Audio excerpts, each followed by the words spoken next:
Press over here to talk to you. Following up on the conversation about taxes and the revenue forecast, what are your thoughts about tapping the rainy day fund? This may be a little bit of a repeat question, but I'm curious about your thoughts on that.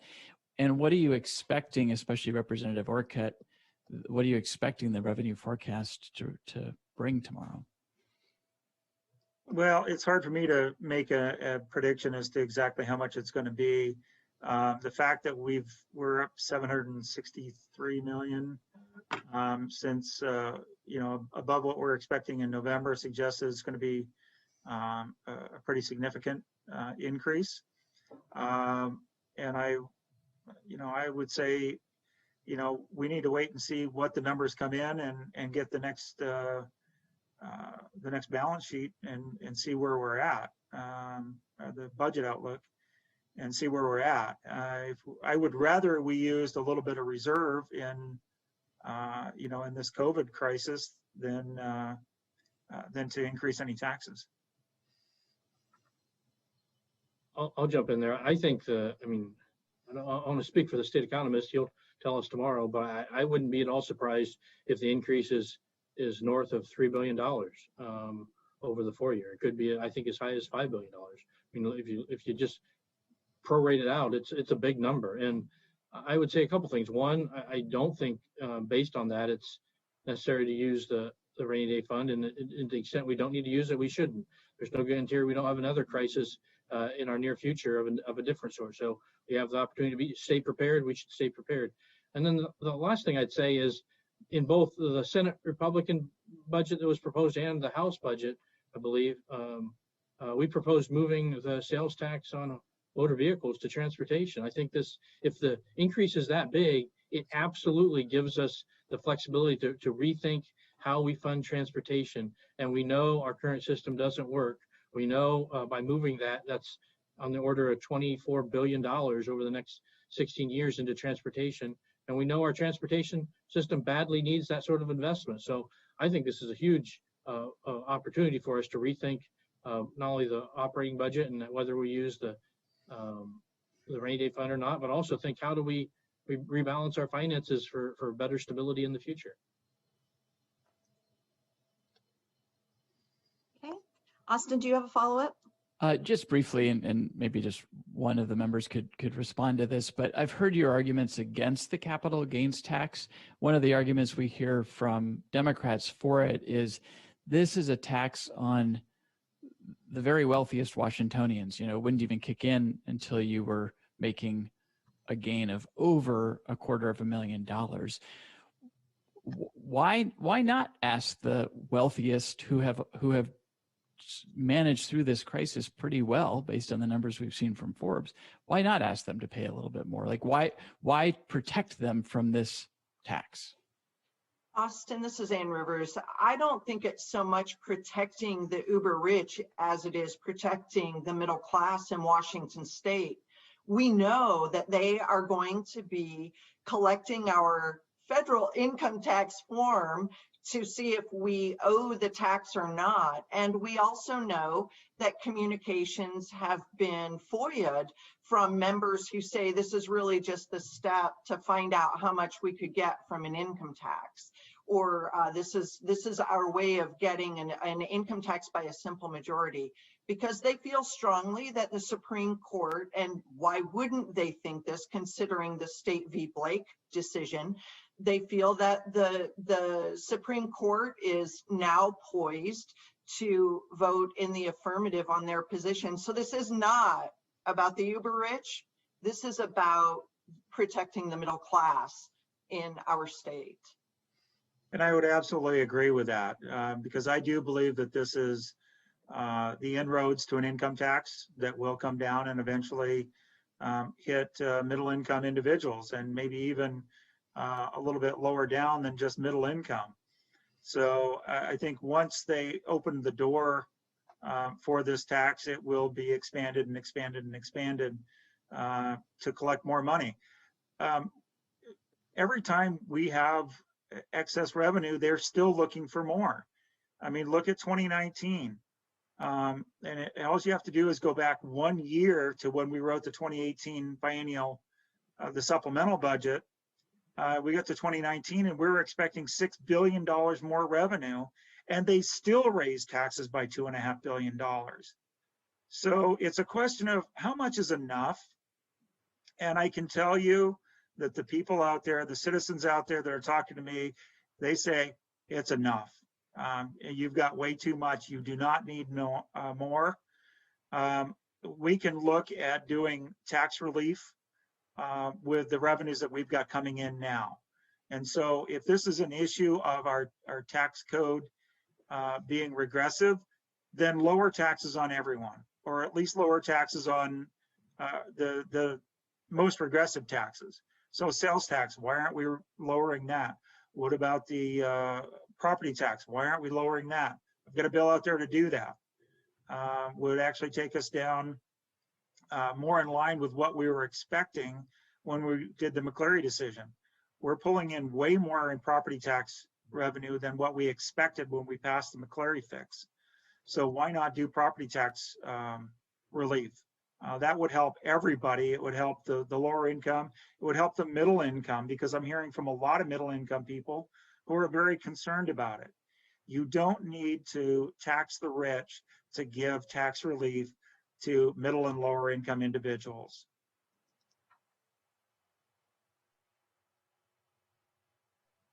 Okay, and next we will go to Leo Brine with Publicola. Hi. So my question is, if the capital gains tax is passed through the legislature and signed by the governor, what do you feel is a more tenable option to, I guess, stop it?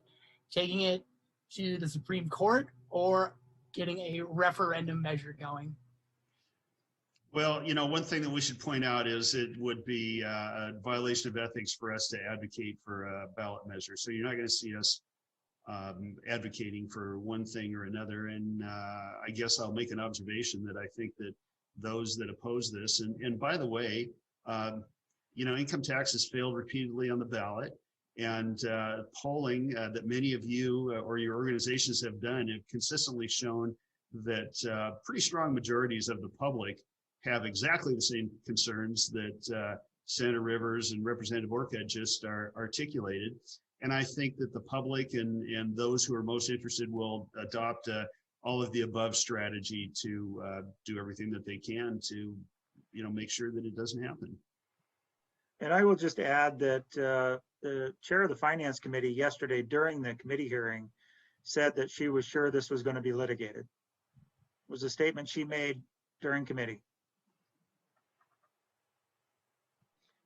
One thing I would add on top of that is again, not going to advocate for or against a referendum, but what we can advocate for is the right to referendum. And as you know, we took off the emergency clause in the Senate. I hear there's a push to add it back in the House. That's unbelievable that not only do they want to advocate for a tax in a time like this, they want to keep the people from weighing in on the issue. It's like the people don't like this. We better not let them vote on the issue. That just seems wrong, wrong to me. And that's why we were successful in taking off in the Senate. I am hopeful that the House will keep the emergency clause off. But if they try to put it back on, I think that's certainly a newsworthy item. And I would just like to note that if you look at the bill, it isn't set to take effect until January 1st of 2022. Which would be after any referendum vote anyway.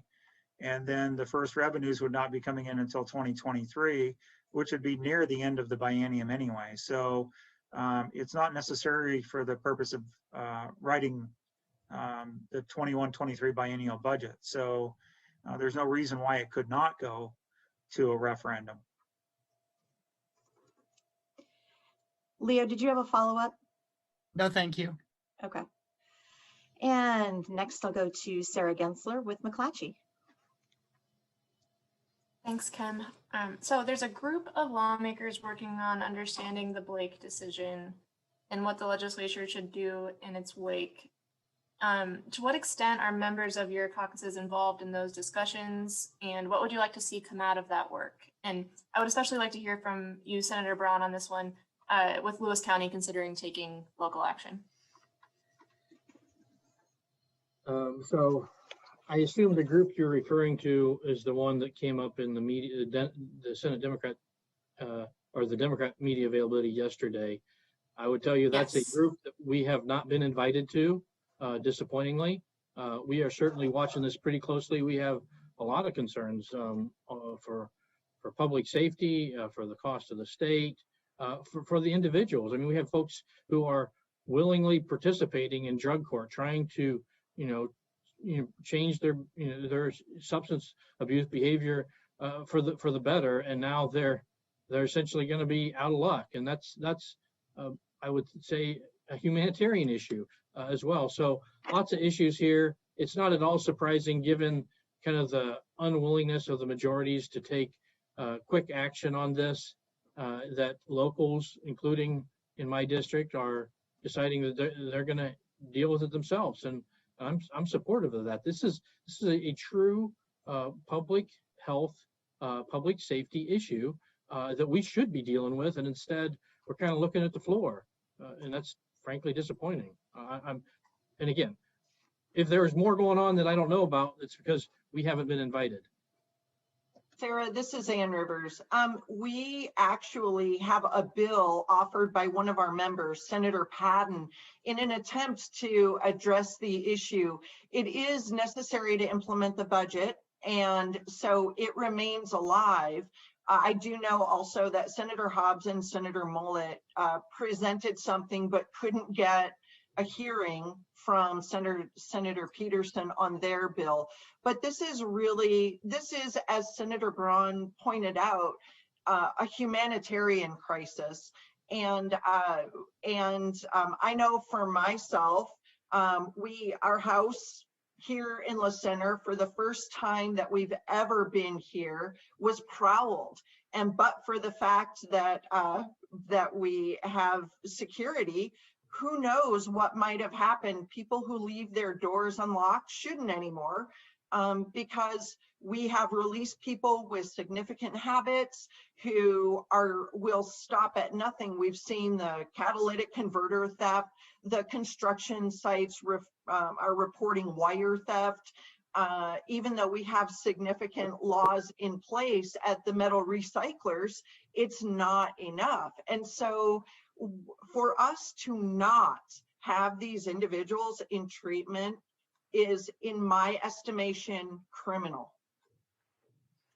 Well, I'm glad that this question was asked. I'm sorry we're taking so long to talk about it, but I think it's because this is something that there's hardly a family in Washington, I bet, at least an extended family, that some part of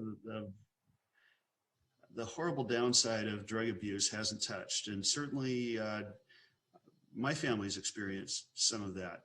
And I think the apparent inability of the majority to act may end up being tragic. I hope that they find a way to act, but the interface of the justice system and treatment, I think, is critical. And you don't find House Republicans agreeing with Senator Darneal all the time, but she has been instrumental at times in figuring out how do we have a treatment interface with the justice system that I think has saved people's lives. I absolutely know of one person that the combination of time in jail and treatment that specifically came out of a Senator Darneal program has saved her life and probably horrible, tragic consequences for her children.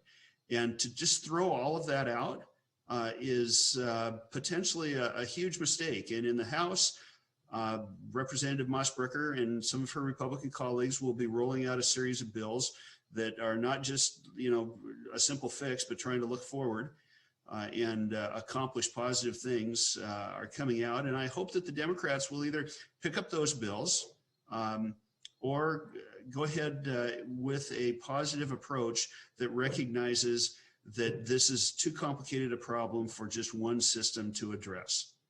And certainly the decision that came out of the Supreme Court was tragic in its broad and simplistic approach. Sarah, do you have a follow-up? Well, just to clarify, so it sounds like if there's not a lot of collaboration across party lines here, it sounds like maybe there are discussions happening within your caucuses. Is that right? Are there groups similar to what I guess was characterized yesterday by Democrats going on over in both of your caucuses? That's correct, but it's a topic that is absolutely ready for bipartisan collaboration, and that's why I mentioned Senator Darnell. Right. We have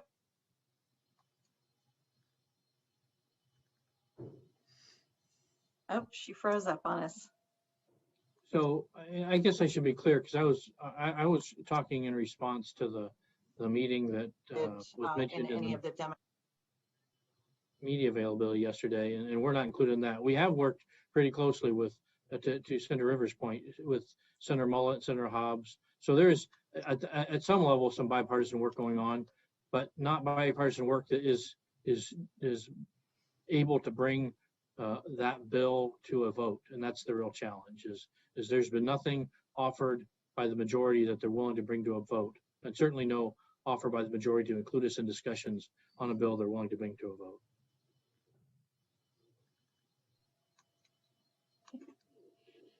And let's see, Jerry Cornfield with the Everett Herald. Just taking that point, real quick question.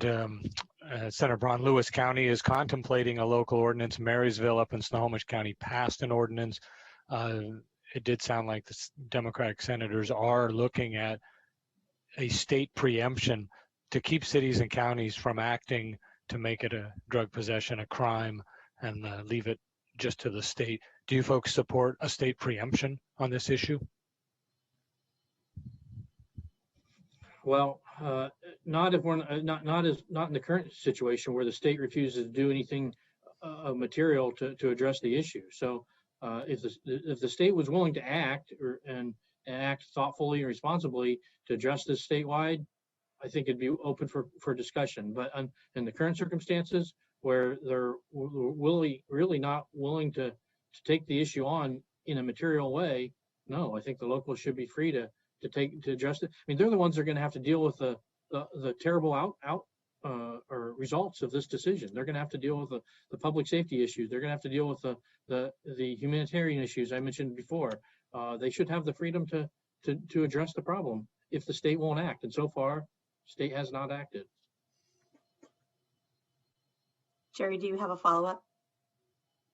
Yeah, quick question, different topic. It looks like we're on a course to have the eviction moratorium extended statewide.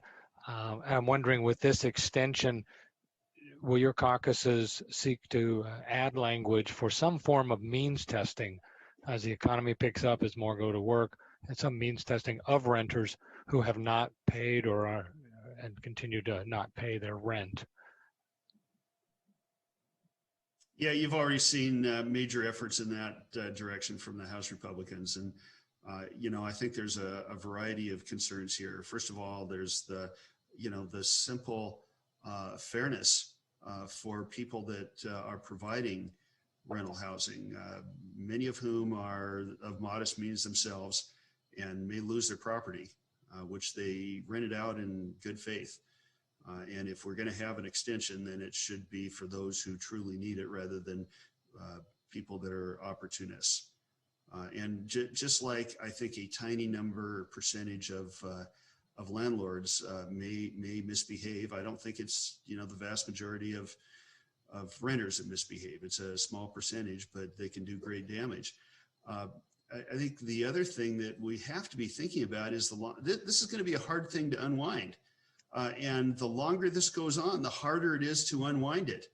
And I just feel like this is one of those times when you delay action, and instead of the problem going away or solving itself or getting better, it gets worse and worse and worse every day. And, one more time, I think by extending a moratorium, you are taking the legislature out of the picture. And this is such a huge, broad problem that to have the 147 people specifically elected to represent people in a transparent process, to have them excluded is a big mistake.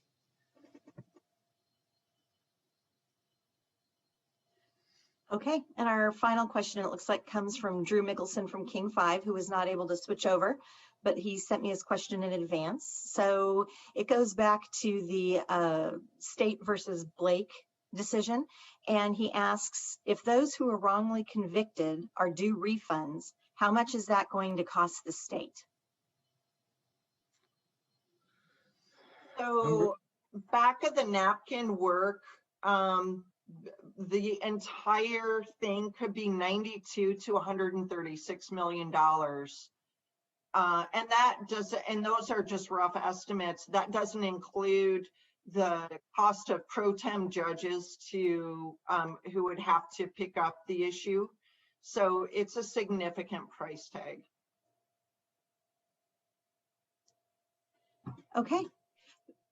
Senator Brine and Representative Wilcox, would you guys like to wrap up with some final comments before we're finished? Sure. I mean, we covered the most interesting topics of the day already, so I don't think there's much to add there. I'll just thank everyone for showing up and asking great questions, and wish you a good day. And I'll defer to Ann or Ed if they want to expand on anything.